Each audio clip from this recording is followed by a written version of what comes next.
fuerza de ley.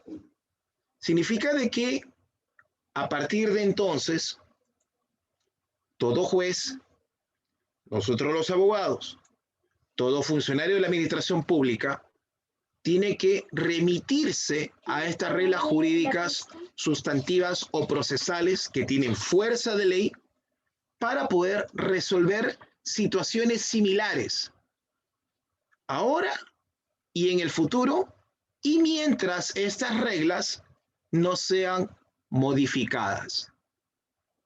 ¿De acuerdo? Ojo y mucho oído. Me estoy refiriendo a reglas. No estoy mencionando aquí normas legales. Normas legales. No estoy mencionando aquí artículos comprendidos en nuestro texto constitucional, sino reglas puntualmente. Y que en el ámbito laboral el Tribunal Constitucional ha definido. Otra situación.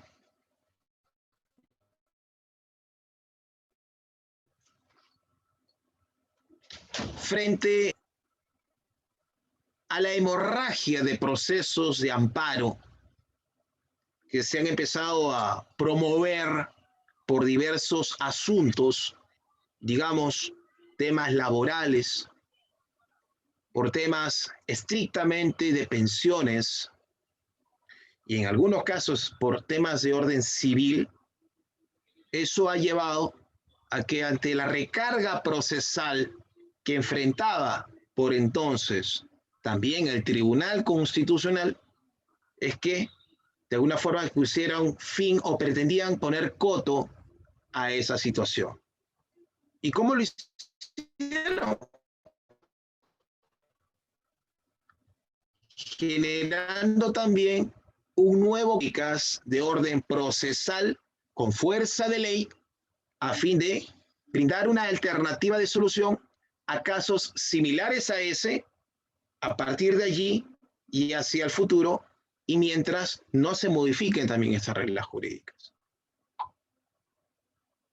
También el Tribunal Constitucional peruano, frente a este problema de saber cuándo debemos acudir a la vía judicial ordinaria y cuándo debemos acudir a la vía constitucional, tuvo, en el marco de otro caso, que generar reglas jurídicas de carácter procesal con fuerza de ley, ¿sí? Para poder dirimir de una buena vez por todas cuándo es, digamos, viable, cuándo es posible acudir a la vía judicial ordinaria a fin de no atiborrar con un mayor número de casos la vía constitucional. Es decir, el Tribunal Constitucional, en un tercer caso, señalaría cuando estamos ante una vía igualmente satisfactoria, creando nuevas reglas jurídicas procesales con fuerza de ley. Entonces, hasta ese momento, vengo refiriendo 3 casos puntuales en los que nuestro supremo intérprete de la Constitución tuvo que generar lo que conocemos en el Perú como precedente constitucional vinculante, a fin de que supuestamente unificar criterios, generar nuevas reglas jurídicas, nuevas reglas de juego que utilizarían jueces, funcionarios y nosotros los abogados y abogadas para la solución de conflictos constitucionales. También estoy remarcando de que estas reglas jurídicas tienen fuerza de ley. Ojo y mucho oído nuevamente.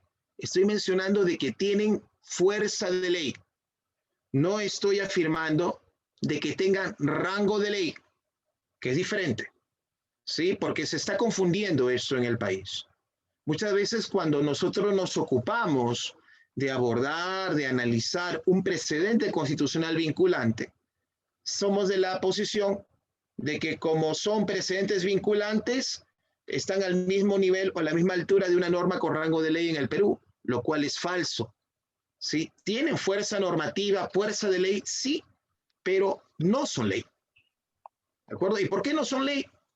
Porque si nosotros analizamos los diversos artículos de nuestra Carta Constitucional, vamos a verificar de que los procedimientos legislativos que se utilizan para poder elaborar una norma en el Perú parten obviamente de un anteproyecto, de un proyecto de ley, tras la aprobación y la presentación por oficialía mayor, una comisión del Congreso, la aprobación, el dictamen, pasa al Pleno, el Pleno aprueba, la autógrafa pasa al Ejecutivo, y así, ¿no? El íter legislativo que se encuentra definido en nuestra Carta Constitucional desde el artículo 102 hasta el 109, más, obviamente, los procedimientos establecidos en el propio reglamento del Congreso. Pero eso es un tema netamente legislativo. Suerte distinta es la que enfrentan los precedentes vinculantes, porque estos se generan en un proceso constitucional. En un proceso constitucional en el que de repente María, Pedro, Juan, Pancho, Pancha, Lucho, Lucha en general, lo único que querían era, uno, que se le pague su pensión de jubilación, dos, que el Poder Judicial declare la nulidad del proceso porque se ha violentado el debido proceso. Tres, probablemente que se le restituya a su libertad individual a algún ciudadano o ciudadana en el país. O sea, el objetivo primordial de un justiciable en esos procesos era que se le restituya su derecho fundamental. Ellos no pidieron que se generara en dicho proceso un nuevo conjunto de reglas jurídicas. Pero el Tribunal Constitucional, al amparo del artículo 7º del título preliminar del Código Procesal Constitucional, al dictar una sentencia con calidad de cosa juzgada, allí pudo haber determinado o puede determinar ahora y en el futuro diversos extremos, considerando diversos fundamentos que van a tener la naturaleza de precedente vinculante, que tiene fuerza de ley, pero no es ley. Eso es en cuanto a los precedentes. En el ámbito civil, en el ámbito penal, en el ámbito laboral, el Poder Judicial peruano también puede, convocar a un conjunto de sesiones especiales en la que todos sus jueces supremos, entiéndase lo de más alto grado, pueda, en este caso, dirimir, analizar determinadas situaciones que han generado más de un conflicto, más de una interpretación, y en la que, reunidos en un denominado pleno, es decir, todos los jueces supremos, analizan una situación concreta o diversas situaciones concretas, casos, ¿verdad? En virtud del cual lo que quieren es unificar criterios.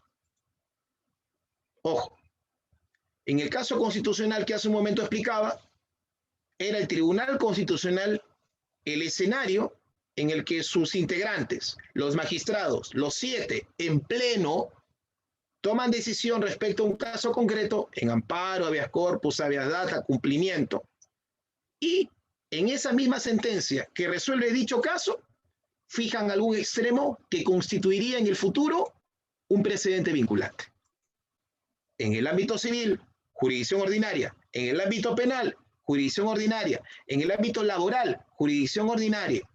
Allí, la Corte Suprema, también obviamente a través o al amparo del artículo 116 de la Ley Orgánica de esa institución del Estado, también puede convocar a estos famosos plenos a fin de que sus jueces supremos, los jueces los de más alto rango del país, en el área civil, penal, en este caso constitucional, social, que tiene que ver incluso con los asuntos contenciosos administrativos, en materia de acción popular incluso, pueden ellos también, a modo de sesión plenaria, fijar también lo que conocemos en el Perú como doctrina legal vinculante o como precedente vinculante.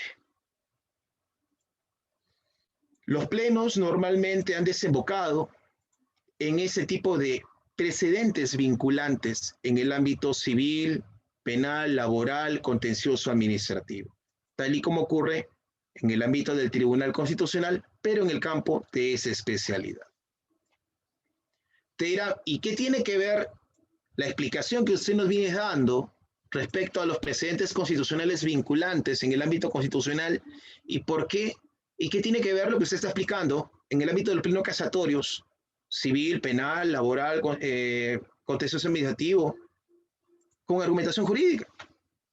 Tiene que ver mucho, señores participantes, porque hace 20 o 30 años atrás, nuestra labor argumentativa suponía que empezábamos nosotros pues a utilizar diversos materiales, empezábamos de pronto a investigar, a escudriñar, a indagar sobre cómo, por ejemplo, proponer determinado escrito, determinado recurso, etcétera, etcétera.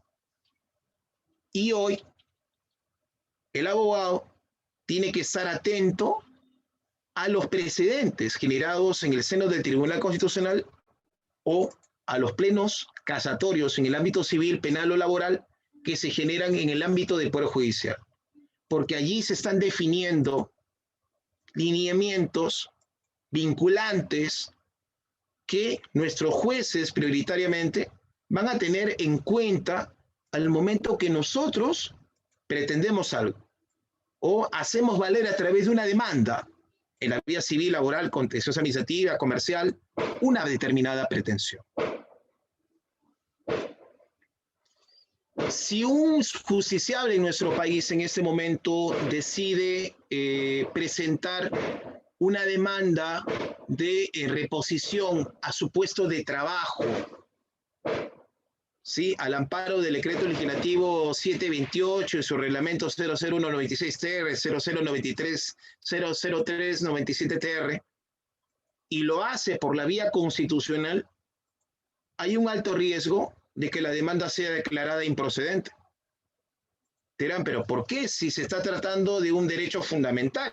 Si una persona es despedida de su centro de trabajo de forma arbitraria, lo correcto es de que a través del amparo se pueda tutelar su derecho al trabajo. Bien, es un derecho fundamental. Sin embargo, si nosotros revisamos el caso Elgo Ríos Núñez, en virtud del cual nuestro Tribunal Constitucional ha fijado precedente, los fundamentos 14, 15 y 17 de esta sentencia del Tribunal Constitucional han definido claramente cuándo la vía ordinaria se convierte en una vía igualmente satisfactoria a la vía constitucional. Por lo tanto, si alguno de ustedes presenta una demanda, digamos, de amparo, buscando la reposición de su patrocinado porque consideran de que su derecho al trabajo ha sido vulnerado, ha sido atropellado, lo que haría yo como juez, en este caso constitucional en Lima, es simplemente invocar los fundamentos 14, 15 y 17 del precedente Elgo Ríos Núñez para declarar improcedente su demanda. Profesor, pero usted en ningún momento ha mencionado el artículo 3, 4, 5 del Código Procesal Constitucional. Usted no ha mencionado ninguna norma legal. Usted nos está indicando únicamente fundamentos 14, 15 y 17 del precedente Elgo Ríos Núñez. Sí, porque este juez constitucional, o en mi condición de juez constitucional en Lima, además de tener en cuenta los artículos 424, 425 y 130 del Código Procesal Civil que aplica de manera transversal a todos los procesos, yo en mi auto de improcedencia bastaría con invocar esos fundamentos del precedente Elgo Ríos Núñez para declarar improcedente de manera liminar su demanda. Eso es ahora. 20, 30 años atrás, obviamente, habían diversas interpretaciones sobre si es que este caso era finalmente o no tramitable, sustanciable a través de la vía del amparo. Hoy ya no, a través de un precedente, el tribunal o un juzgado de primera instancia puede invocar y declara improcedente, obviamente, su demanda o su escrito postulatorio de demanda. Te dirán, pero ¿eso es correcto? ¿Eso es justo? Bien, racionalmente correcto.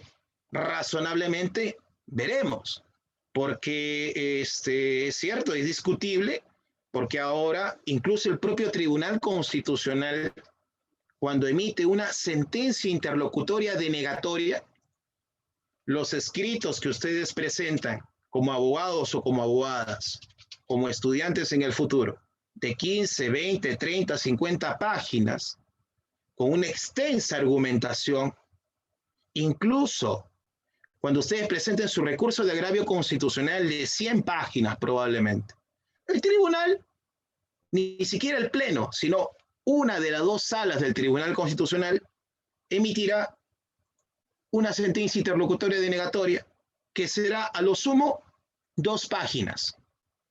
Y en esas 2 páginas, ¿qué es lo que va a motivar? ¿Qué es lo que va a indicar esa sala del Tribunal Constitucional? Lo único que va a hacer es invocar alguno de los supuestos contemplados en el fundamento número 49 de la sentencia 0987-2014-PA, es decir, el caso Francisca Lilian Vázquez Romero. Y en virtud de alguno de los 4 supuestos establecidos en un fundamento, en el número 49 de la sentencia 0987-2014-PA, caso Francisca Lilia Vázquez Romero, declararán improcedente el recurso de agravio constitucional que ustedes con tanto esfuerzo presentaron luego de probablemente 3 o 4 años de tramitación de un proceso constitucional. Dirán, pero ¿cómo? ¿No? ¿Qué tal desproporción? Yo presento un escrito de 20 páginas, un recurso de agravio fundamentado en 15 páginas, y una de las salas del tribunal solamente emite un auto con 2 páginas. ¿Es posible eso? Sí, es posible. Y es más, desde agosto del 2014 hasta principios del 2020, yo he calculado que son alrededor de 20.000 expedientes en los que se aplica el presidente Vázquez Romero con solo 2 páginas de auto. O sea, un auto o resolución o sentencia interlocutoria denegatoria en la que solo digamos, hay una extensión de argumentos en un máximo de 2 páginas. No hay más. Y hay algo más, de que estas sentencias interlocutorias denegatorias que emite el tribunal, ni siquiera el pleno, sino una de las 2 salas del Tribunal Constitucional al amparo del presidente Vázquez Romero, no requiere de que alguno de ustedes o quien le habla tenga que informar oralmente. Lo que habitualmente nosotros esperamos, ¿no? Porque en un curso de argumentación jurídica, ustedes dirán, los estamos preparando, doctor Gutiérrez, para poder informar oralmente. Los estamos preparando para poder estructurar bien nuestros escritos. Déjenme decirles, y con motivo de este precedente, ya no hay vista de la causa en ninguna de las salas del Tribunal Constitucional. Entonces, no hay vista de la causa, número 1, y número 2, su recurso probablemente sea declarado improcedente con un auto de 2 páginas, en demasía, porque he visto sentencias interlocutorias denegatorias de 1 cara y media, a lo sumo, no más. Por lo tanto, mi primera recomendación en lo que va de esta sesión virtual es que no solo manejemos las normas legales para efecto de argumentar por escrito, a fin de poder fundamentar nuestros escritos, nuestros recursos, sino que es conveniente, es pertinente, es necesario manejar también los precedentes constitucionales vinculantes y con mayor razón los plenos casatorios en el ámbito penal, civil, laboral y en lo contencioso administrativo, porque allí también se definen, reitero, reglas jurídicas, sustantivas o procesales que tienen fuerza vinculante y que utilizan normalmente nuestros jueces para poder motivar sus decisiones. ¿De acuerdo? Por lo tanto, estas herramientas, estos instrumentos nos van a ayudar a nosotros en nuestra labor argumentativa también. Entonces, allí van 3 precedentes vinculantes que acabo de mencionar. El primero, Francisca Vázquez Romero, que es clave. El precedente Elgo Ríos Núñez. Y para los casos de los trabajadores del Estado, ¿sí? Para los que prestan servicios al Estado, el precedente Rosalía Beatriz Rosalía, Huatuco. Son 3 casos importantes que ustedes deben revisar. ¿Y por qué digo estos 3? Profesor, ¿que no hay más? Sí, son 52 en el Perú. Son 52 precedentes. Pero ¿por qué solo menciono 3? Porque esos 3 son los que habitualmente se emplean para la motivación de las resoluciones dictadas por el Tribunal Constitucional. Reitero, precedente Vázquez Romero, precedente Huatuco y el precedente Elgo Ríos Núñez. Estos 3 son los que son los más frecuentados, los más recurridos para la motivación de decisiones por parte del tribunal. Y ojo, no estoy hablando del pleno, sino una de las 2 salas del Tribunal Constitucional, cada una integrada por 3 magistrados. Porque cuando hablamos de pleno, hablamos de los 7. Realidad distinta a la que tiene lugar en el Poder Judicial, porque allí sí la mayor parte de los casos no son necesariamente resueltos aplicándose los plenos casatorios. Paradójico, ¿no?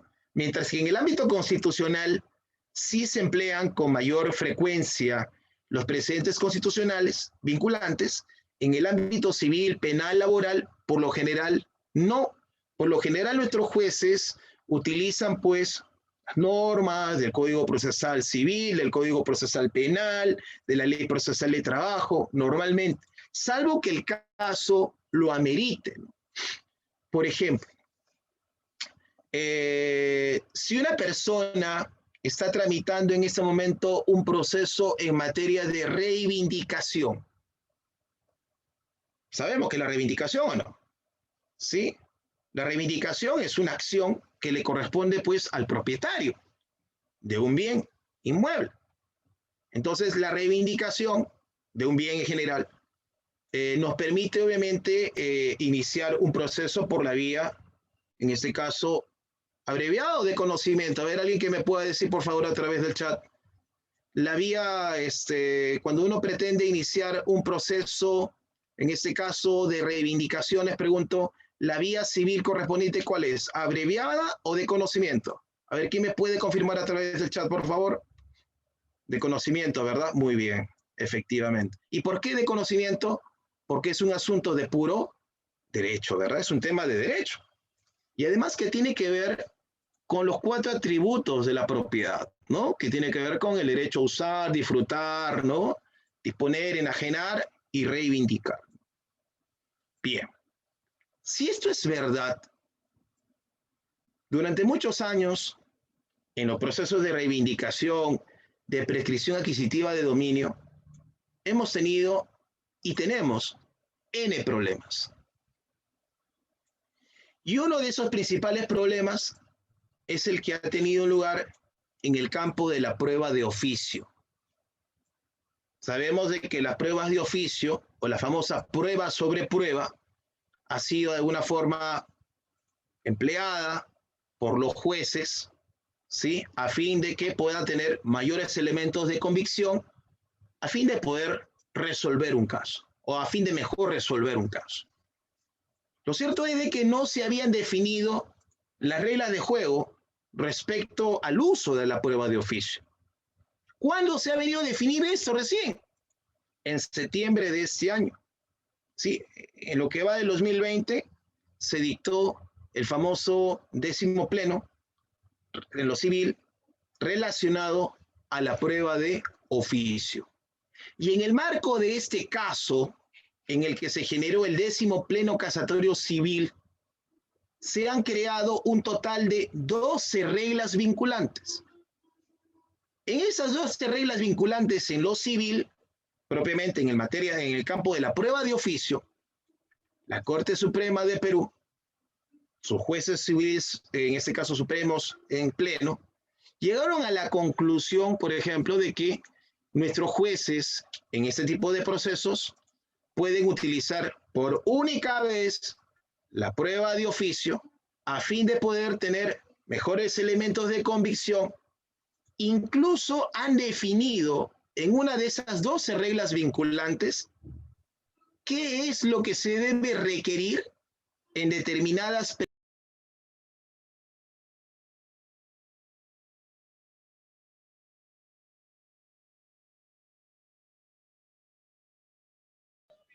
Profesor, ¿hay que activar el audio? De nuevo, parece que se reactivó. Bueno, nuevamente, les decía, en este pleno, el número 10 del 2020, el presente año, la Corte Suprema ha señalado de que para determinados procesos, sobre todo vinculados a derechos reales, los jueces deben requerir determinadas pruebas de oficio. Prácticamente han tornado la prueba de oficio una suerte de prueba tarifada, pero en determinados casos.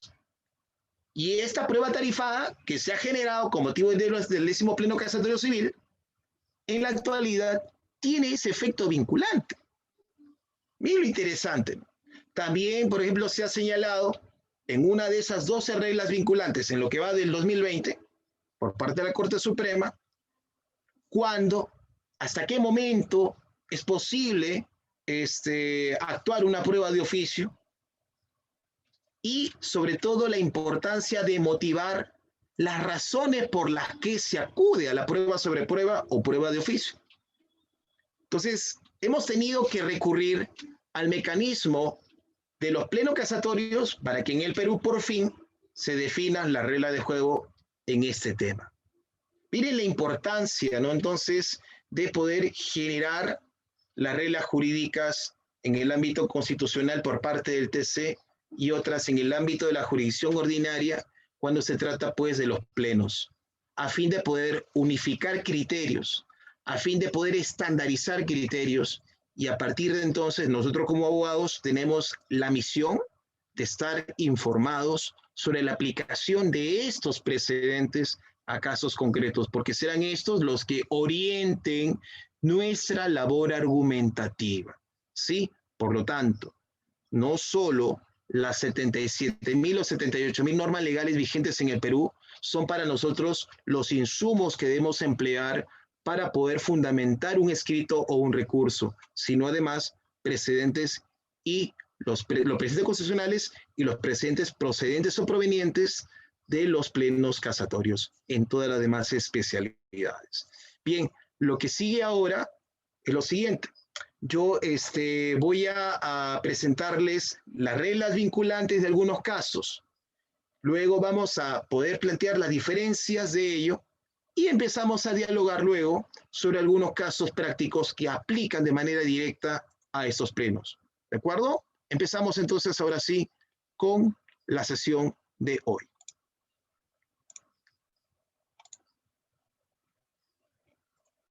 Bien, este material se encuentra ya a su disposición, ya lo hemos encargado a la Coordinación General.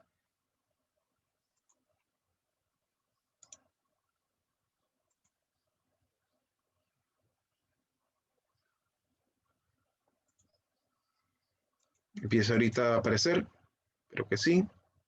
Muy bien. Se ve la presentación, profesor. Sí, correcto.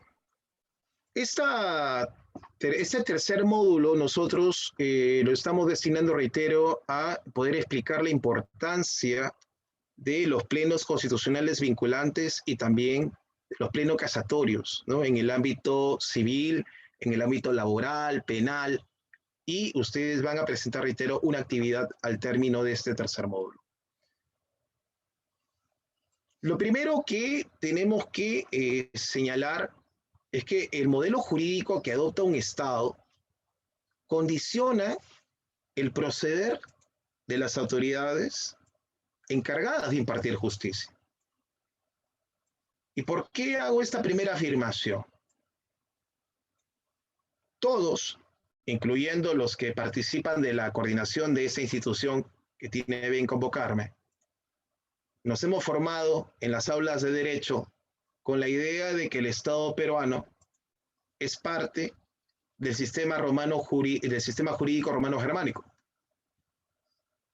¿verdad? Es más, en todas las sesiones académicas en el Perú, desde la universidad más antigua hasta la más reciente, se afirma en los predios académicos, en las aulas, de que el Estado peruano es parte del sistema jurídico romano-germánico, dentro de la gama de sistemas jurídicos que tenemos, de los 5, ¿no?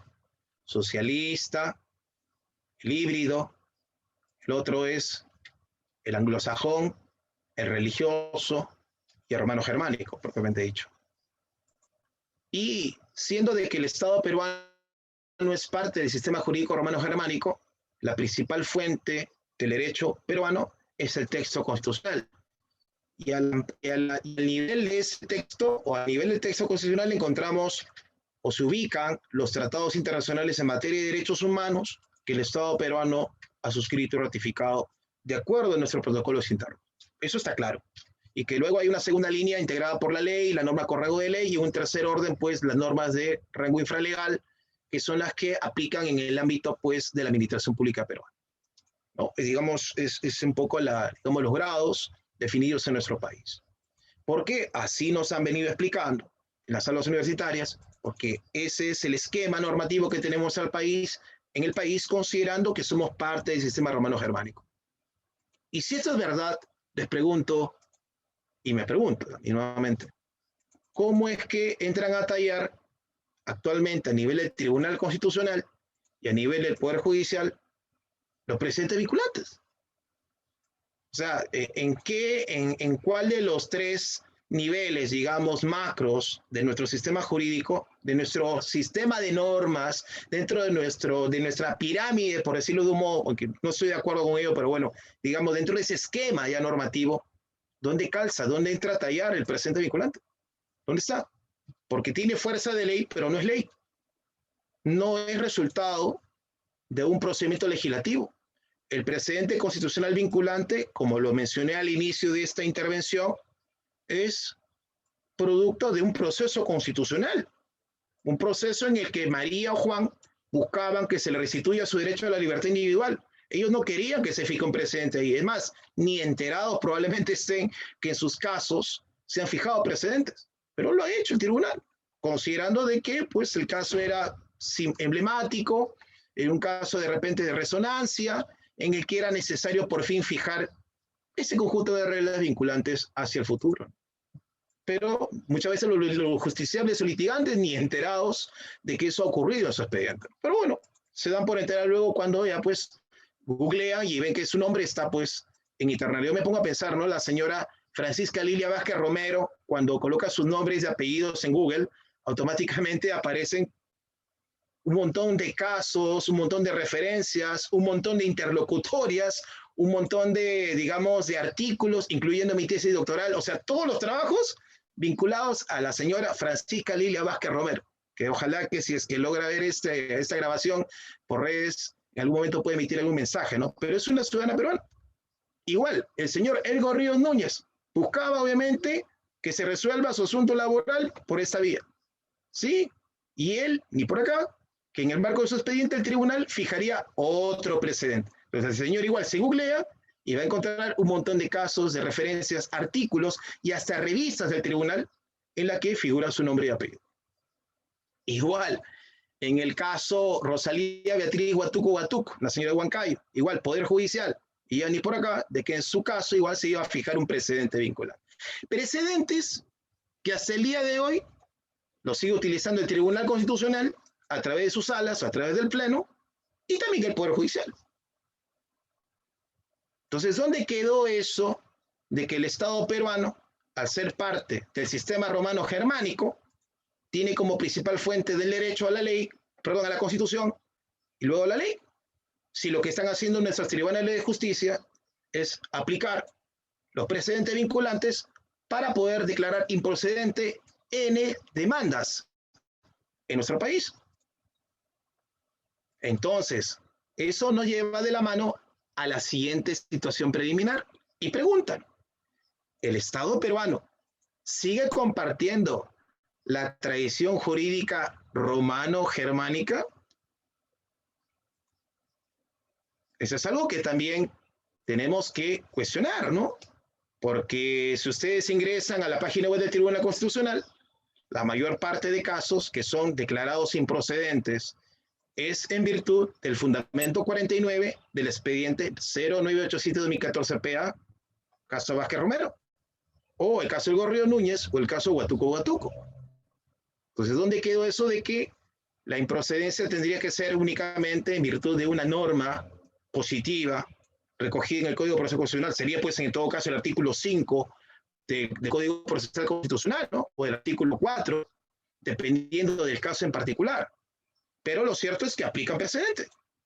Y en el caso, pues, del Poder Judicial, cuando resolvemos asuntos, por ejemplo, como prueba de oficio, en el modo de un proceso de reivindicación o de prescripción adquisitiva, pues nuestros jueces tranquilamente pueden utilizar la 10ª regla del 10º Pleno Casatorio Civil emitido en el presente año. O, de repente, si es que alguna persona tuvo algún conflicto y lo resolvió a través de una transacción extrajudicial, digamos un contrato privado con firmas legalizadas, y luego uno de ellos desconoce tal acuerdo e inicia un proceso judicial, si te demandan, ¿qué haría una de las partes que ha transigido, o sea, que ha participado en la transacción extrajudicial? Contesta la demanda y lo que va a hacer es deducir la excepción de conclusión del proceso por transacción extrajudicial al amparo del artículo, el inciso 10 del artículo 446 del Código Procesal Civil. Porque dirá, un momentito, nosotros ya hemos resuelto ese conflicto, mucho antes de venir a la vía judicial. El señor está desconociendo esa transacción. A lo que probablemente el demandante va a decir, un momentito, esa transacción extrajudicial nunca fue aprobada por el Poder Judicial, por lo tanto no tiene valor. Ah, no tiene valor. Un momento. Primer Pleno Casatorio Civil del Perú. ¿Cuál es el extremo normativo? Es decir, el precedente vinculante que se ha definido allí. Toda transacción extrajudicial no homologada tiene el mismo efecto que aquellas que tienen lugar en paralelo a un proceso. Es decir, si por ejemplo Juan y Pedro, antes de ir a un proceso judicial, transigieron, legalizaron sus firmas, esa transacción tiene el mismo efecto legal. Por lo tanto, si uno de ellos desconoce e inicia un proceso, el que resulte ser demandado puede deducir la excepción, en este caso, de conclusión del proceso por transacción extrajudicial. ¿Cuál es el fundamento legal que tendría que invocar? Primer Pleno Casatorio Civil del Perú. ¿Escucharon ustedes algún artículo del Código Procesal Civil? ¿Escucharon ustedes algún artículo de nuestra Constitución? No. Primer Pleno Casatorio Civil. Otro. Estoy siendo procesado y ya han transcurrido más de 36 meses y sigo en situación, obviamente, privada de mi libertad. ¿Qué hago? ¿Dónde encuentro el fundamento legal?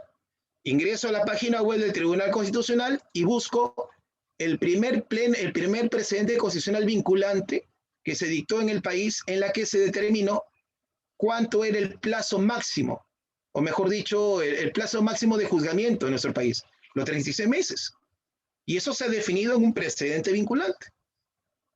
Por lo tanto, vuelvo a la pregunta, ¿el Estado peruano sigue compartiendo la tradición jurídica romano-germánica o es que está virando hacia el sistema jurídico híbrido? Eso lo vamos a contestar al finalizar esta sesión. Y por último, los precedentes constitucionales vinculantes en nuestro país tienen un carácter tuitivo, o sea, protector. Miren, en la fundamentación de voto de uno de los magistrados, en el caso Rosalía Beatriz Huatuco, 5057-2013 PA, es un proceso de amparo, señala de que todo precedente constitucional vinculante debe ser consecuencia de dos razones principales. La primera, todo precedente constitucional debe ser creado a fin de salvaguardar derechos fundamentales. Es decir, debe tener un carácter tuitivo, protector, garante, si se quiere así afirmar.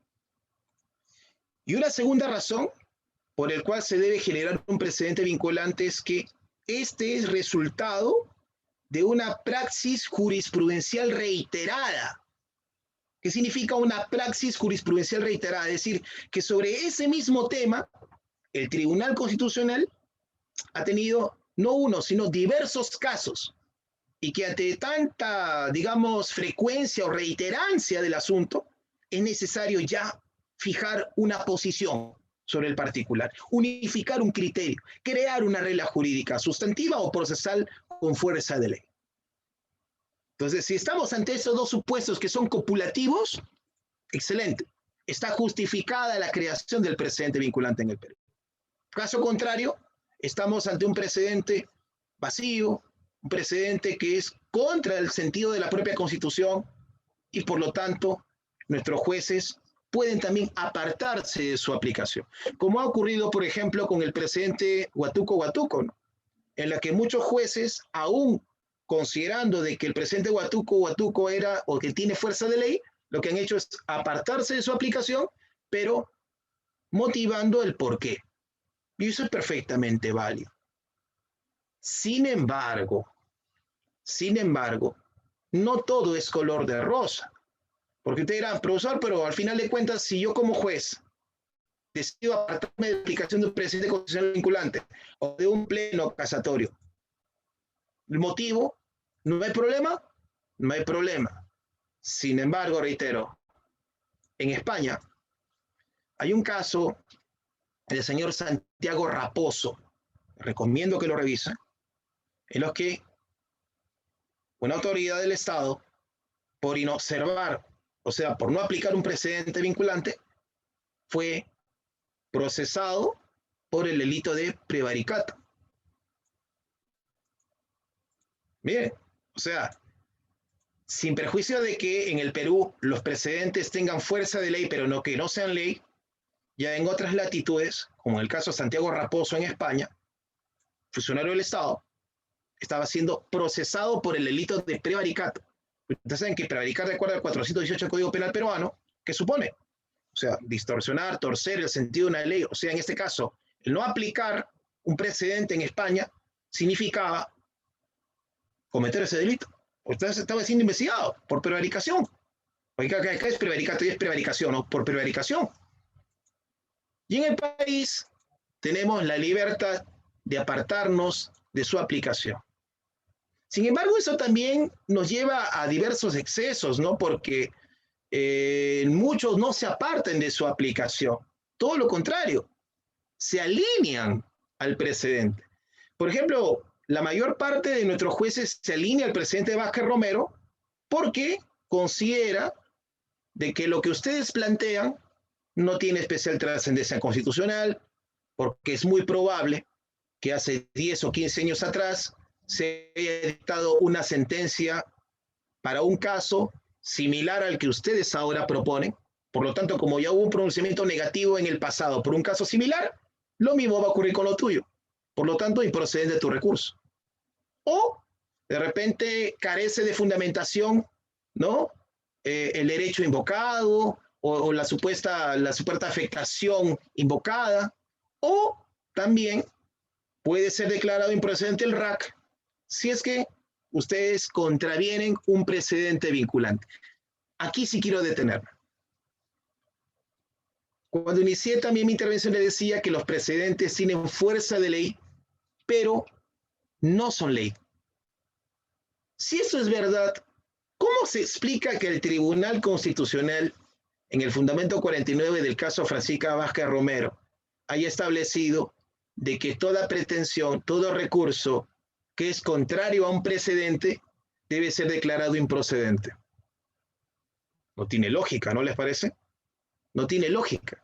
Porque si no tiene naturaleza normativa, solamente tienen fuerza, pero no tienen rango de ley, ¿por qué tendría que ser declarado improcedente un recurso?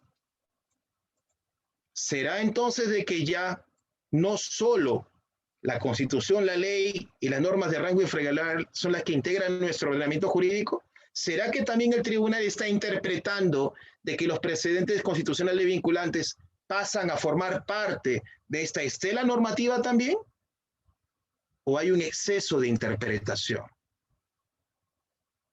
Eso es algo que también tenemos que ver a continuación, porque si es que nosotros revisamos el 384 del procesal civil en la línea de lo que es un precedente judicial, vemos de que el objetivo es unificar criterios, ¿no? Y a partir de esa unificación de criterios, generar herramientas estandarizadas para que nuestros jueces y abogados sepan a qué atenerse en casos similares en el futuro. Lo mismo en el marco del artículo 7º del título preliminar del Código Procesal Constitucional, porque igual lo que se busca es crear reglas jurídicas vinculantes a fin de unificar criterios y que eso sirva de pauta para casos futuros.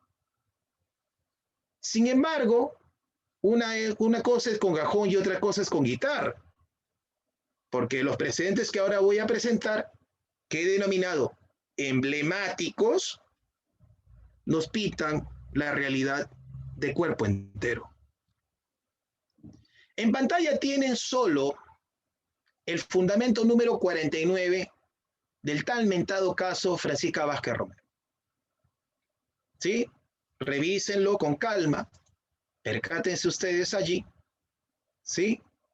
Bien, ahí está la fuente, para que vean que esto no es inventado, está la fuente, de qué trata este precedente, el fundamento específico, porque es este el que constituye precedente vinculante en nuestro país y es uno de los más utilizados, reitero, para declarar improcedentes los RACs, en los que los abogados no tienen opción de poder informar oralmente porque no hay vista de la causa. Y segundo, frente a tu recurso de N páginas o de 2 o 3, simplemente ellos se van a contestar con un auto de cara y media, invocando este fundamento que tienen en pantalla. Cuando, en este caso, se emite una sentencia interlocutoria denegatoria, ¿no? Cuando carece de fundamentación la supuesta vulneración que ustedes están invocando. La cuestión es, para poder ir a la vía constitucional, ¿no se supone de que el abogado litigante ya pasó por todo el vía crucis judicial? ¿Por qué digo vía crucis judicial? En buena cuenta, si una persona inició, por ejemplo, un proceso, de obligación de dar suma de dinero, en lo que los medios de prueba no han sido debidamente valorados, la demanda fue declarada infundada, confirmada en sala, la casación declararon infundado el recurso de casación, bien, se ejecutó el proceso. A partir de entonces se puede contemplar o puede el abogado, en este caso la parte demandante, se percata de que no hubo una adecuada valoración de todo y hay una clara infracción al debido proceso. Agotada la vía ordinaria, acude de acuerdo al artículo 4 del Código Procesal Constitucional a la vía de amparo. Plantea el famoso amparo contra resolución judicial. ¿Sí? Artículo 4 del Código Procesal Constitucional tiene 30 días. Luego de que se notifica la resolución dictada por la Suprema, cuando revuelven el expediente, ¿no?, al juzgado de origen, a partir de ahí se corren los 30 días y plantea la demanda. Otra vez regresa al Poder Judicial. Primera instancia, amparo.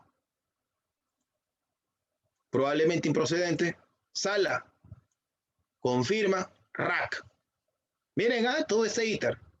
Desde una obligación de dar suma de dinero, casación, por el monto, ¿se entiende? Ahí termina la vía judicial ordinaria, ejecutoria del proceso, nos vamos al amparo contra resolución judicial. Si es que hay infracción al debido proceso, claro está. Otra vez, primera, segunda instancia, y lo único que nos queda allí y es el RAC. Y vamos al Tribunal Constitucional. Y todo justiciable en el país tiene la esperanza de que ese RAC sea atendido, o sea, el recurso de agravio constitucional sea atendido por el Pleno. Pero, por aplicación de este precedente, el Pleno no te va a atender probablemente, sea una de las salas. Y tiene la esperanza de informar oralmente. O no hay programación de vista de la causa. Y te dice, verificas ni siquiera ya ahora notificación obviamente de domicilio, porque ahora es electrónica, ingresas a la página web, verificas ahí las últimas sentencias, las últimas resoluciones dictadas y encuentras el caso. Interlocutorias, clic, interlocutoria. ¿Por qué ha sido declarado improcedente mi recurso? Porque carece de fundamentación la supuesta vulneración que usted ha invocado. Ya, pero explíqueme usted con detalle, señor magistrado, ¿por qué carece de fundamentación? Porque probablemente ustedes no han demostrado o acreditado la afectación y ese derecho de crédito, porque si usted plantea una demanda de obligación de dar, tiene que demostrar obviamente que es titular de ese crédito que pretende ser exigible por la vía judicial. Listo. ¿No hay posibilidad de informe oral? No hay posibilidad porque así lo estipula el fundamento 49, ¿no? Porque así está establecido en este fundamento, en esta sentencia, ¿no? Se dictará sin más trámite, sin programación de vista de la causa, ¿se entiende? Y se notifica directamente, obviamente, a la parte interesada. Segundo fundamento. ¿Cuándo tu RAC será declarado improcedente también? Cuando no tenga, o sea, la cuestión que tú planteas a través del recurso, que lo único que te queda ya para, obviamente, agotar la jurisdicción interna, es que todo lo formulado no tiene especial trascendencia constitucional. O sea, no requiere, obviamente, de la tutela de urgencia, ¿no? A decir de lo establecido, de lo argumentado en esta sentencia, ¿no? O sea, si tu caso no requiere tutela urgente, no tiene especial trascendencia constitucional. La pregunta es, si yo ya agoté la jurisdicción interna, la jurisdicción ordinaria, agoté, pide obligación de dar suma de dinero, la vía civil ordinaria, y me voy a un amparo contra resolución judicial, porque no hay una clara defensa o resguardo del debido proceso. No se supone de que ya requiero de esa tutela urgente, pero bueno, invocan el fundamento número B en ese auto, fundamento 49, improcedente tu RAC. C. La cuestión de derecho que ustedes proponen contradice un precedente vinculante. Volvemos al punto inicial. ¿No se supone que los precedentes tienen solo fuerza de ley, pero no son ley? ¿No se supone de que esto no es resultado de un procedimiento legislativo? Pero bueno, así lo ha estipulado el tribunal. De repente es una nueva interpretación, ¿verdad? Que viene desde el año 2014. Y este precedente es duramente cuestionado, incluso por los propios magistrados de este pleno, de este actual pleno. Pero bueno, así se ha planteado, ¿no? Si es que lo que tú propones va en contra de un precedente vinculante, improcedente. Y lo último, sí es ya, digamos, el factor detonante. Si el caso que ustedes proponen, que entiéndase, agotaron por la vía judicial ordinaria y ahora se propone por la vía constitucional, es sustancialmente igual a otros ya resueltos en el pasado, y en esos otros casos se dictó una sentencia desestimatoria, el tuyo corre la misma suerte, cuñado, por aplicación del inciso D, fundamento 49 de este precedente vinculante. Es decir, hay que tener mucho cuidado entonces en nuestra tarea argumentativa al momento de proponer una demanda constitucional, de que nuestros casos no compatibilicen, o mejor dicho, en que procuremos, en otras palabras, de marcar distancia de estos 4 supuestos que tienen en pantalla. Porque si su caso se adscribe a alguno de estos, lo más seguro es de que sea declarado improcedente. ¿Me entienden? O sea, ¿qué es lo que tenemos que cuidar? ¿Cuál es ahora la moraleja, no? De que cuando empecemos a fundamentar nuestras demandas, cuidemos de fundamentar la vulneración que estamos invocando. Ese es el mensaje, ¿no? Segundo, tenemos que demostrar a través de nuestra fundamentación que el caso que proponemos tiene especial trascendencia constitucional. Tenemos que demostrar, ya no solamente con palabras, sino con documentos, con evidencias, que nuestro caso no contradice un precedente vinculante. y que probablemente sobre el particular no se han dictado sentencias en casos sustancialmente iguales en el pasado, a fin de poder asegurar un mejor resultado en nuestros procesos de cargo. ¿Entiende? Entonces, esto marca el derrotero que vamos a seguir, o mejor dicho, que se ha seguido desde agosto de 2014 en adelante. Y es algo que estudiantes y abogados deben tener en cuenta. Por eso la mayor parte de mis colegas me dice, yo no sé por qué el tribunal me ha declarado improcedente mi recurso. ¿Has revisado tu presidente Vázquez Romero? No. Revisa al presidente Vázquez Romero para que te informes por qué se están dictando tantas sentencias interlocutorias denegatorias. Y eso reorienta entonces nuestra tarea argumentativa. Otro precedente emblemático en el ámbito constitucional, el caso Elgo Ríos Núñez o asunto Elgo Ríos Núñez. ¿Qué es lo que se ha definido aquí puntualmente cuando un caso merece atención directa en la jurisdicción ordinaria y por ende, de ser llevado a la vía constitucional, va a ser declarado improcedente? Primero, se entiende de que la jurisdicción ordinaria va a ser igualmente satisfactoria vía laboral, vía contenciosa administrativa, siempre y cuando no haya grave riesgo del derecho afectado.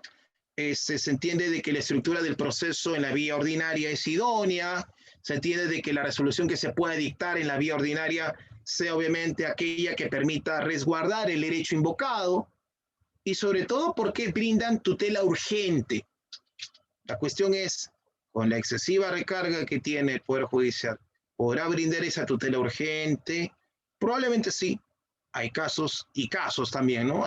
Toda institución obviamente tiene sus cosas, sus casos también.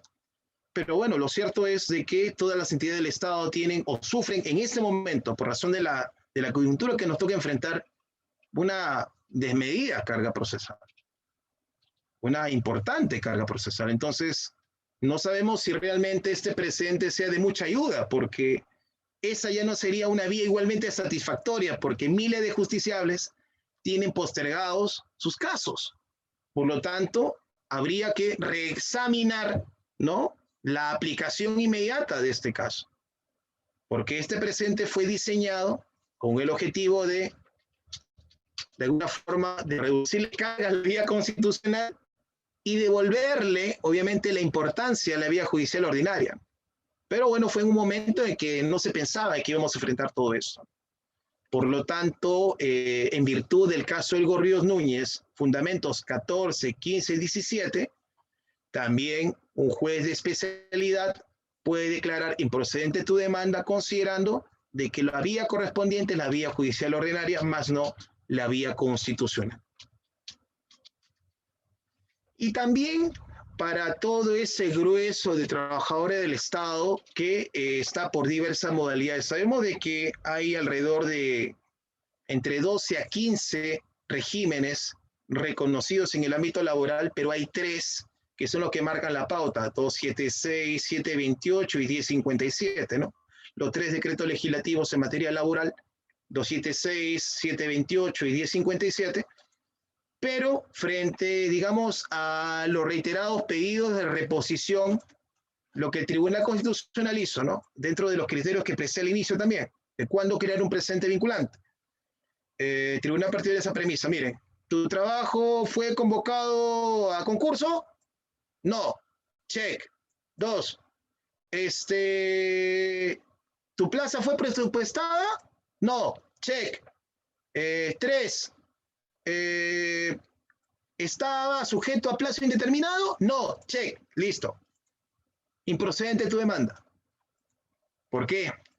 Porque en virtud de ese fundamento 21 que tienen en pantalla, generado en el caso Huatuco, precedente vinculante de nuestro país, se fijó una especie así de línea divisora, ¿no?, entre los casos que sí merecen la reposición y los que simplemente quedan en el lo intentamos, y que obviamente se encuentran resueltos con N sentencias en las que se está declarando la improcedencia del recurso, la improcedencia de las demandas, por lo general de amparo. Miren, ¿cuánto influye esto? Reitero, en la labor argumentativa, ¿no? En el deber de motivación, en la motivación práctica, ¿no? De estos casos. Y el cuidado que debemos tener también los abogados al momento de plantear una demanda laboral. Tenemos que verificar si es que lo que estamos proponiendo colisiona o no con lo resuelto en el caso Huatuco, si es que nuestro patrocinado ha elaborado para alguna dependencia del Estado.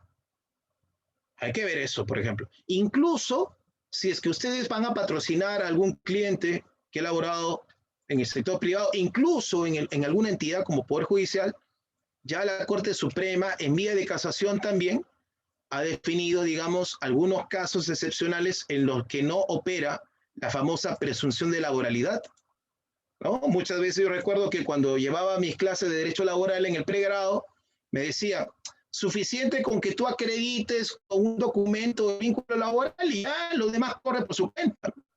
Al respecto, ya hay al menos algunas casaciones en las que la Sala de Derecho Constitucional y Social de la Corte Suprema ha señalado claramente de que por más de que yo diga, trabajé para tal entidad, ejemplo, Poder Judicial, y con esto acredito mi carnet, no va a pintar la presunción de laboralidad, porque tendría que demostrarse, y eso es algo que tenemos que saber argumentar y demostrar, ¿no? En el proceso, sobre todo en el marco de esa oralidad que ahora impregna o que marca la pauta, ¿no? En los procesos laborales, que esa actividad que venía cumpliendo nuestro patrocinado estaba directamente vinculada al principal giro de actividad o rubro de actividad de la entidad. O sea, no es solamente el hecho de acreditar que yo trabajé ahí, no, sino que mi labor tiene clara relación o directa relación con la actividad principal de la institución. Y eso lo ha señalado la Corte, repito, a través de una resolución casatoria, que se la puedo compartir también por conducto electrónico. En resumidas cuentas, los precedentes constitucionales hasta aquí, de alguna forma, nos orientan, nos dan pautas de cómo debemos emprender nuestra tarea o labor argumentativa. ¿De acuerdo? No solo debemos ceñirnos en normas positivizadas o escritas, incluyendo las de rango constitucional. Debemos tener en cuenta esto. Y quizás por ello, que la mayor parte de abogados en el Perú, de los más de 120.000 que tenemos, se viene quejando, ¿no? De por qué el Poder Judicial o el Tribunal Constitucional desestima sus recursos, ¿no? ¿Por qué no están revisando? Y ahí la importancia, porque en este curso de argumentación jurídica propuse, ¿no? Que tengamos que examinar precisamente estos instrumentos jurídicos, porque de estos depende muchas veces el éxito de nuestra gestión y de asesoría legal. Y algunos plenos casatorios civiles, ¿por qué no voy a tratar los plenos casatorios penales, laborales? Porque hay que decirlo, la mayor parte de casos en los que hay N conflictos es en el ámbito civil. En el ámbito penal sí, definitivamente, ¿no? Pero ahora como que tenemos, digamos, un mayor marco, ¿no? Digamos, normativo, incluso, ya que hay un montón de diplomados, cursos con el nuevo Código Procesal Penal, ¿no? Pero en el ámbito civil me preocupa, debo decir, de que no se tome en cuidado la aplicación de estos plenos, ¿no? La mayor parte se va por temas, pues, de delito contra la administración pública, etcétera, etcétera, ¿no? Y me están descuidando esta área. Es una área en la que hay demasiados vacíos, demasiados vacíos. Imagínense, nuestro código del año 84, ¿no? Y la cantidad de conflictos que se generan en el ámbito de las relaciones jurídicas particulares, ¿no? Sobre todo en temas de propiedad. La cantidad de procesos que tenemos en trámite en las cortes de los conos de esta ciudad de Lima, precisamente por desconocimiento y porque también los artículos de nuestro Código Civil como tal ya no responden a la realidad. Entonces eso ha obligado a que nuestros jueces de la Corte Suprema tengan que convocar estos plenos con el apoyo de algunos abogados o amigos de la Corte, amicus curiae o amigos de la Corte, que informan, dan a conocer su postura y en virtud de ello los jueces votan, toman un acuerdo y ese acuerdo se convierte finalmente en ese precedente que ahora vamos a ver. ¿Cuántos plenos casatorios civiles emblemáticos tenemos? Miren, en pantalla tienen, digamos, los más relevantes, porque hay plenos jurisdiccionales, ¿no? Porque he hablado de un pleno casatorio, probablemente a nivel ya de la misma Corte Suprema. El primero que yo mencionaba, vinculado al tema de la indemnización por daños y perjuicios, que en realidad tiene que ver con la famosa transacción extrajudicial no homologada, que es lo que ahora vamos a analizar. El segundo, que está destinado a resolver los conflictos en el marco de la prescripción adquisitiva de dominio.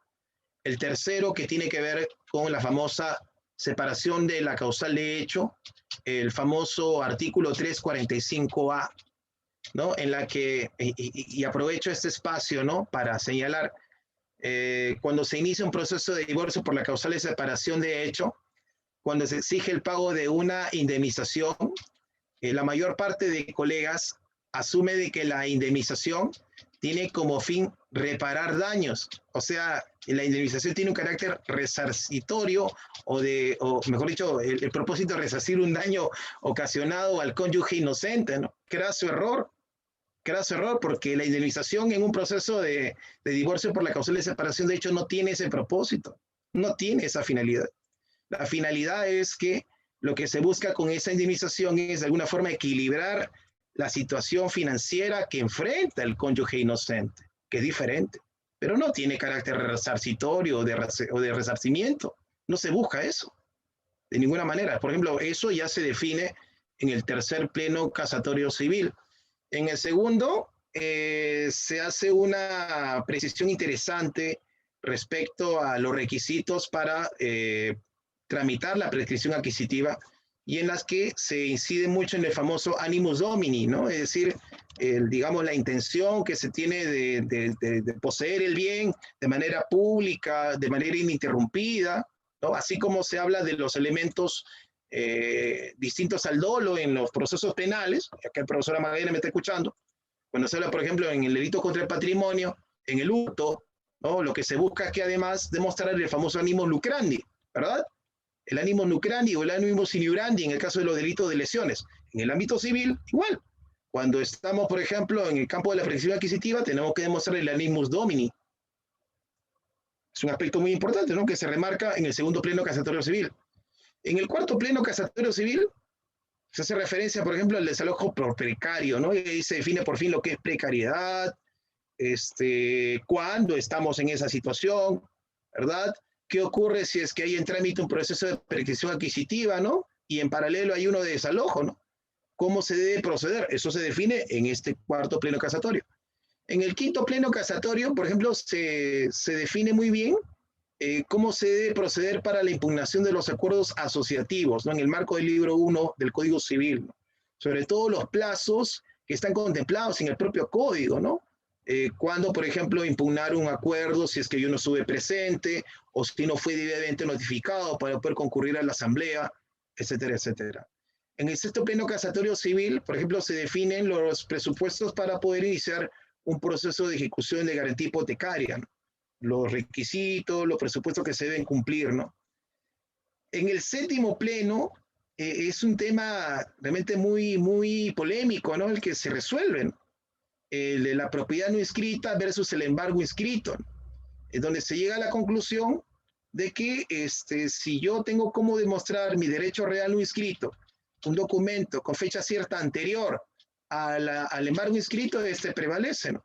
Y eso me conlleva o me permite a mí, por ejemplo, plantear el famoso proceso de tercería excluyente de propiedad, ¿no? El séptimo pleno casatorio civil me permite o me lleva de la mano a proponer la pretensión de tercería excluyente de propiedad, por ejemplo. En el octavo pleno, que es obviamente el pleno uno de los más controvertidos también, de los 10, ¿qué les puedo decir? Se cuestiona o de alguna forma se condice el espíritu, ¿no? del sistema de registros públicos en el país, ¿no? Respecto a los artículos 2012 y 2014. Hay toda una cuestión de si es que, por ejemplo, yo estoy casado, pero el bien solamente aparece a nombre de la cónyuge, ¿no? Y la cónyuge está separada, de hecho, conmigo, vive en otro departamento en consecuencia, donde se encuentra ubicado el bien, dispone de él, obviamente aparece un tercero en escena que es el tercer adquiriente de buena fe, me entero yo como cónyuge que está separado de que mi todavía cónyuge ha dispuesto del bien y se me plantean dos posibilidades, ¿no? O proponer la nulidad del acto jurídico o plantear la ineficacia del acto jurídico. ¿Por cuál vía voy? ¿No? Si yo no he participado de la compra-venta, en este caso de la compra-venta o del acto de disposición de ese bien que es social, pero registralmente aparece solamente a nombre de mi todavía cónyuge, ¿no? Y ese es un tema que, por ejemplo, todavía quedó irresoluto, ¿no? Porque ahí lo correcto es la nulidad, definitivamente. Pero en el marco de ese pleno casatorio, lo que se define es que la vía, o mejor dicho, la pretensión, es la de la ineficacia del acto jurídico o acción pauliana, como ustedes lo pueden conocer doctrinalmente. ¿No? Discutible, discutible. Y el noveno pleno casatorio, ahí sí es, digamos, todo un tema, porque en el noveno, por ejemplo, se resuelve lo que conocemos actualmente como nulidad manifiesta del acto jurídico. Y es algo que también a mí me ha... yo soy constitucionalista, convicto y confeso, y pero me ha llamado mucho la atención porque siempre escucho a mis colegas en el ámbito civil cuando explican lo referente a la teoría del acto jurídico, ahora muy mental, la teoría del negocio jurídico, ¿no? Y todos sus componentes. Y cuando revisamos, pues, el precedente que se desprende de este noveno pleno casatorio, observamos de que los jueces advierten de que en el marco de un proceso civil sumarísimo, un juez especializado que advierte que el título empleado por el demandante, en este caso de un proceso de otorgamiento de escritura pública, es manifiestamente nulo, el juez, en el marco de ese proceso sumarísimo, pueda obviamente declarar infundada la demanda por ello, porque advierte esa nulidad manifiesta. Proceso sumarísimo, vía sumarísimo.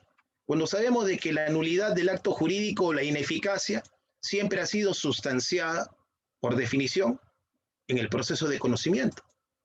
Pero en el marco del noveno pleno casatorio civil, se ha señalado de que en virtud de esa nulidad manifiesta, el juez que ve de un proceso de trámite de escritura pública podría tranquilamente declarar infundada la demanda por dicha situación. Es decir, lo que hará el juez de oficio es verificará obviamente la validez de tal documento, correrá traslado a las supuestas autoridades que intervinieron en su redacción y si verifica de que es falso, declara infundada la demanda, ¿no? Incluso pues la nulidad manifiesta también de ese título en esa misma sentencia. Imagínense ustedes, proceso sumarísimo, nulidad manifiesta el acto jurídico y además declara ese infundada la demanda de otorgamiento de escritura pública.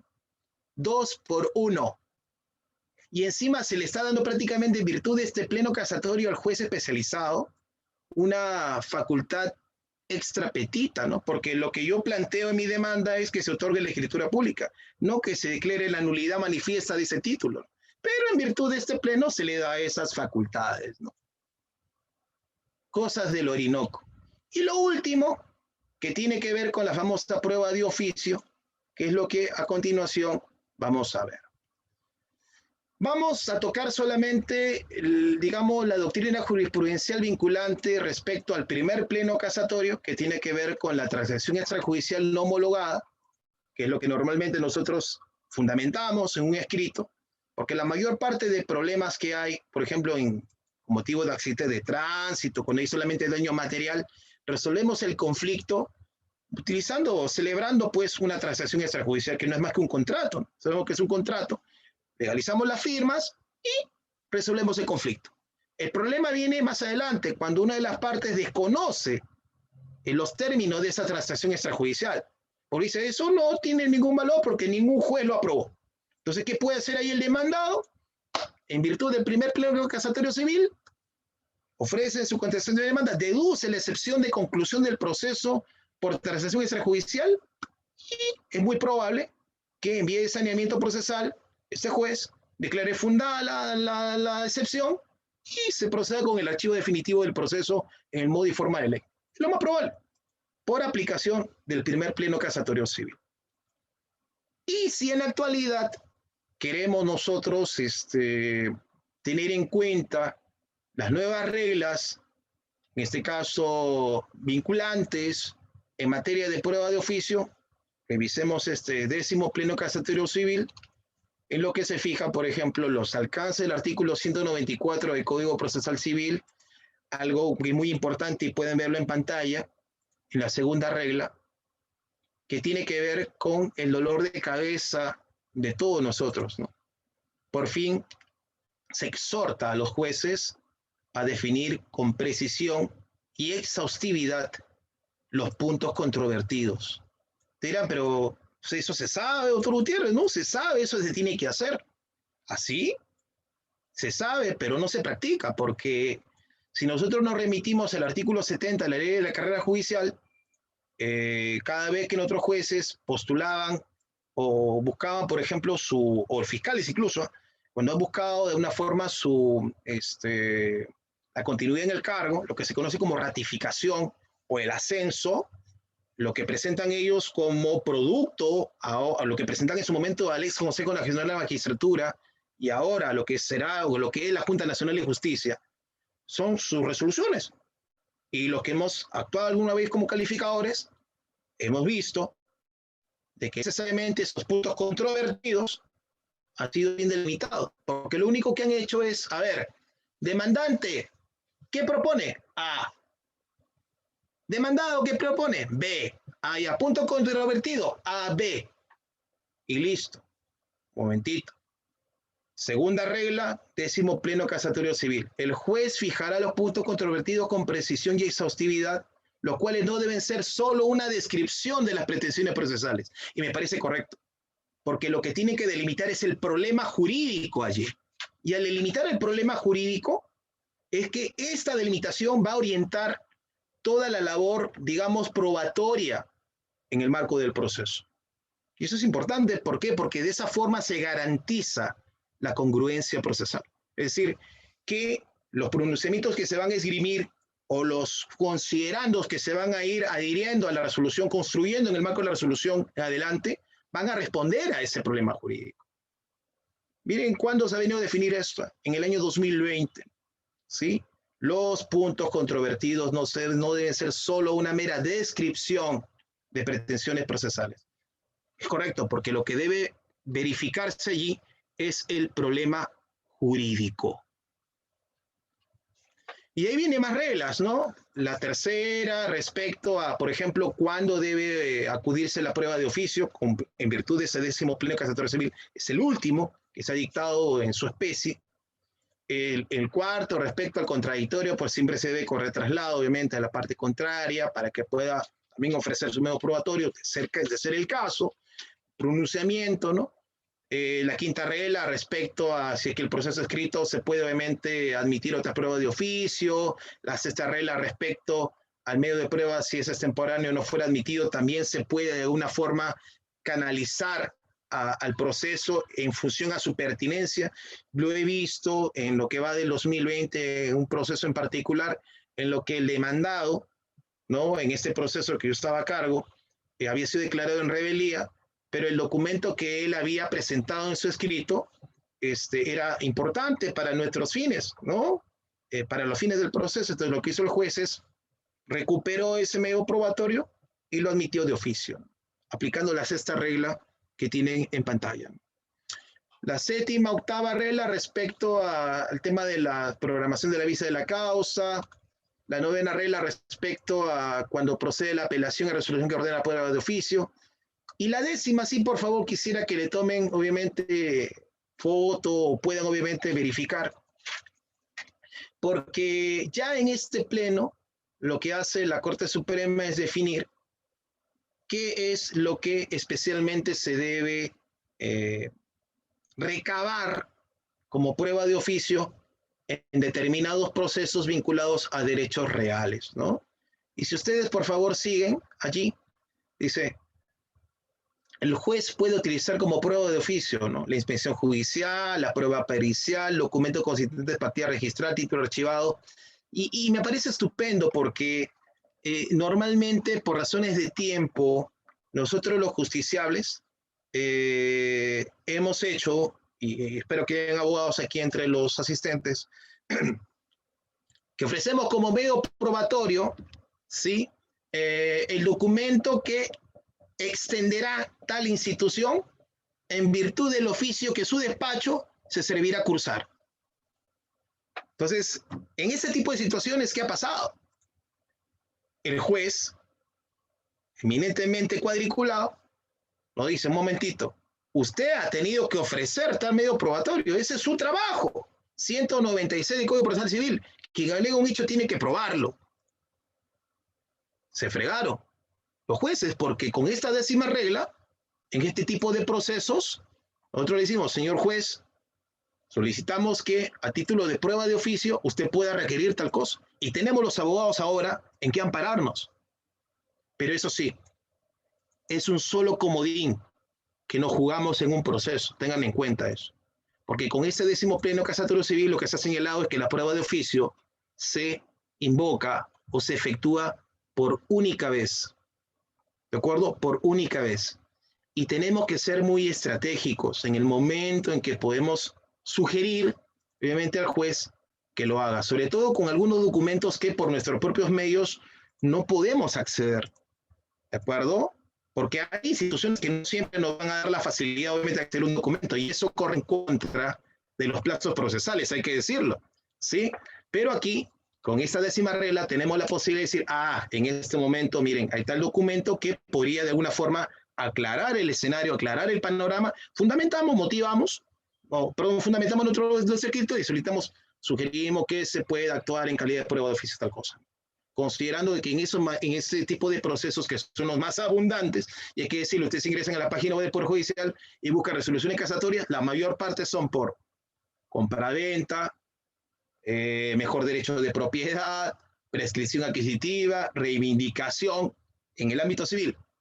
Es digamos, el grueso importante de expedientes o de casos que están en trámite o que han sido resueltos en el país. Entonces, esta 10ª regla apunta precisamente a asuntos vinculados con derechos reales porque allí hemos tenido siempre el problema vinculado al tema de la prueba de oficio. Y esta 10ª regla es importante porque el juez tiene esa posibilidad de poder requerir determinados documentos que el abogado promedio a veces, por razón de tiempo, por razón de accesibilidad, no puede ofrecer como medio probatorio en un determinado proceso. Y la regla 11ª, ¿no? En lo que se establece claramente de que en los procesos en los que se tramita pretensiones de naturaleza personal, en caso de insuficiencia probatoria, el juez puede utilizar como prueba de oficio aquellas que le permitan determinar la verdad, conforme al artículo 220 del Código Civil, ¿no? Es algo que debemos tener en cuenta, ¿no? Y por último, y esto me parece que es sumamente grato en el marco de este 10º pleno casatorio civil. En los procesos en que se discutan derechos de personas en condición de vulnerabilidad, ¿sí? El juez puede disponer la actuación de prueba de oficio cuando advierta en proceso de limitaciones u obstáculos para el ejercicio pleno de esos derechos. Es decir, en ese tipo de casos, el juez tiene que, obviamente, acudir a la prueba sobre prueba a fin de tener mejores y mayores elementos de convicción a efecto de tomar decisión. Y nosotros, como abogados, al amparo de esa regla 12ª, podemos obviamente señalar en estos casos especiales cuál debe ser el derrotero a seguir, ¿no? Para la defensa de derechos, por ejemplo, de personas en situación de discapacidad, ¿no? Se me viene a la mente estos casos en que se aplican, por ejemplo, las modificaciones realizadas al Código Civil en virtud del decreto legislativo 1384, ¿no? Es una norma que fue dictada en el año 2018 y que modificó los artículos 140, 219, 42, 43, 1357 del Código Civil, ¿no? Señalando de que ya determinada persona en situación de discapacidad, pero con iguales condiciones, ¿no?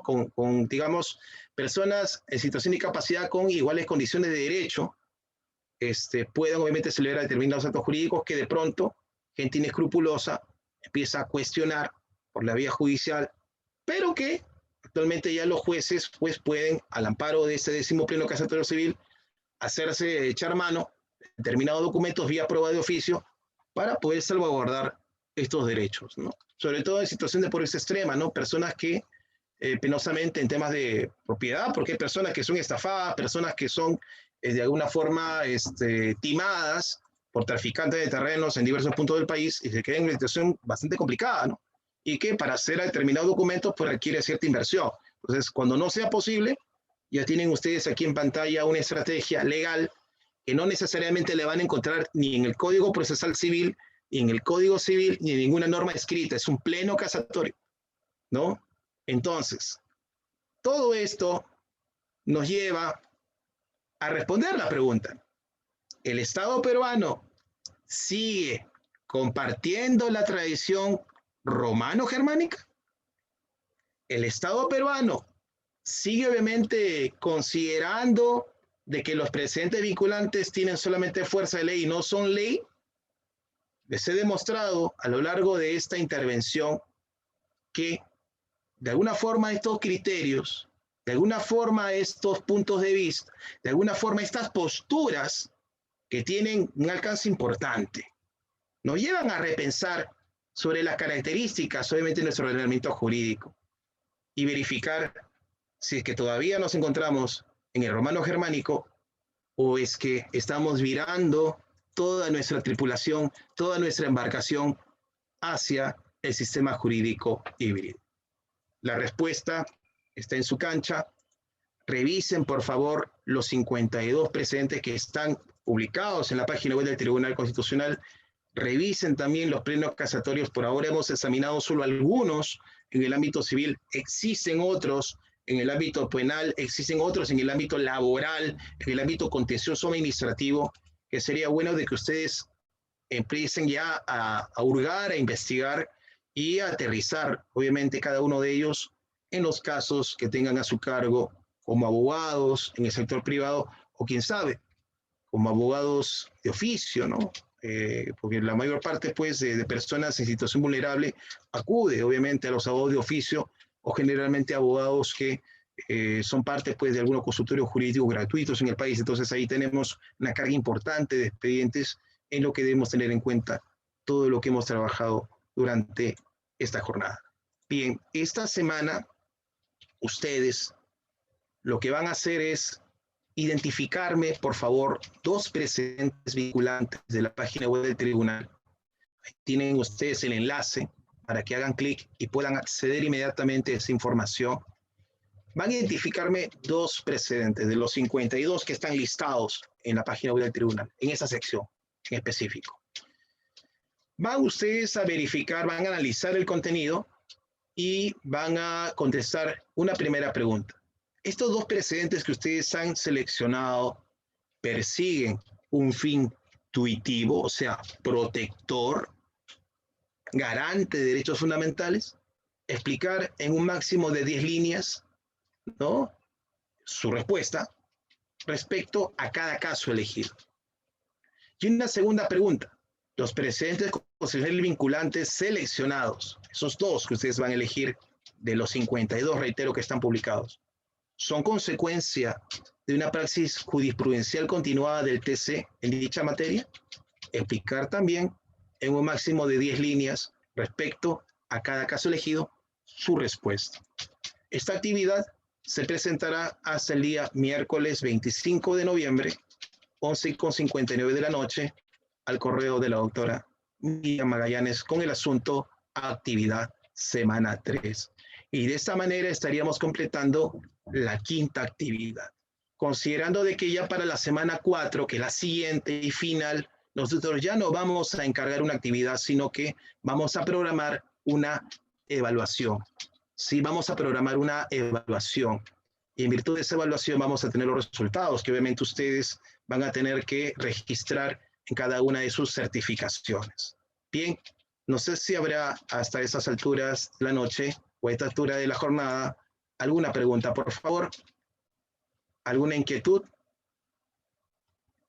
¿Alguna pregunta, por favor?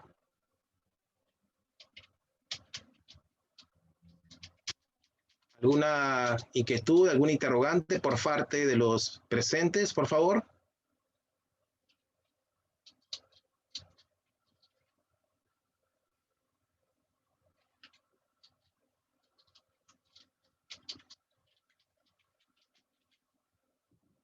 Doctora Magallanes. ¿Algún interrogante por parte de los presentes? Sí, profesor. Desde el Facebook Live tenemos un poco de inquietudes, pero van orientadas más que nada al ámbito penal, de lo que han resuelto, ¿no? Sí vemos de que hay alumnos en Facebook Live que están asistiendo, que parece que están llevando recién el derecho penal general. Correcto. Sí. Bien, si hay alguna, de repente encantado de poder ayudarlos.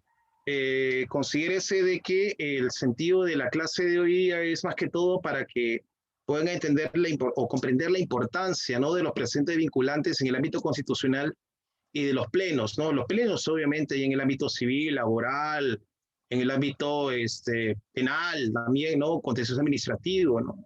Pero, digamos, el grueso de casos que veo donde hay mayor conflicto es en el ámbito civil.